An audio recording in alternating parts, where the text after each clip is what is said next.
Dipicu postingan Facebook, pria ini jauh-jauh datang ke Tasikmalaya demi aniaya istri dan keluarganya.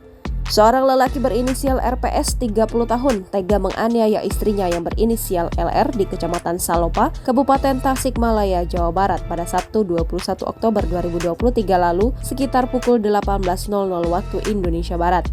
Tak hanya istrinya, RPS juga menganiaya keluarga sang istri, yakni mertua tersangka berinisial YT serta adik iparnya berinisial T.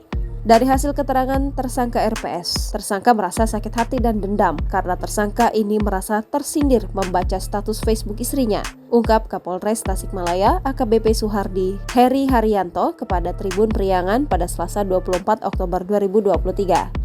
Lanjut Suhardi, dari keterangan korban, jika tersangka RPS tidak ingin diceraikan oleh istrinya. Status keduanya disebutkan sudah bercerai secara agama, namun secara hukum belum. Suhardi menyebut tersangka yang sudah pergi keluar Pulau Jawa kembali lagi datang ke Kabupaten Tasikmalaya, Jawa Barat untuk menemui istrinya. Pelaku diketahui mendatangi sang istri sambil membawa pisau yang sempat dibeli olehnya terlebih dahulu di pasar.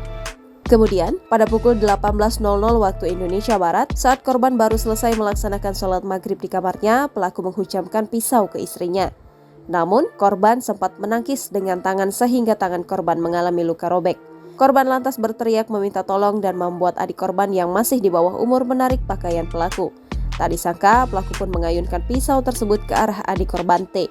Pelaku lalu keluar dari kamar menuju dapur dan bertemu mertuanya YT. Ia menusukkan pisau sebanyak 2 kali hingga tangan kiri korban mengalami luka robek.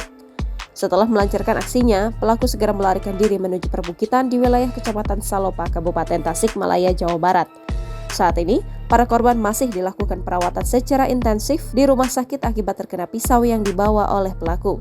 Suhardi membeberkan pihaknya sudah mengamankan barang bukti, yakni pakaian korban dan alat yang dipakai oleh tersangka. Selain itu, barang bukti berupa Al-Quran yang terkena bercak darah serta sajadah berwarna coklat juga turut diamankan. Tersangka pun dikenakan pasal 44 Undang-Undang RI nomor 23 tahun 2004 tentang KDRT. Ia juga dikenakan pasal 80 Undang-Undang RI nomor 35 tahun 2014 tentang perlindungan anak dengan ancaman 5 tahun penjara. Kemudian untuk penganiayaan yang mengakibatkan luka berat dan direncanakan, tersangka dijerat pasal 353 KUHP dan dipenjara paling lama 7 tahun. Download Tribun X sekarang, menghadirkan lokal menjadi Indonesia.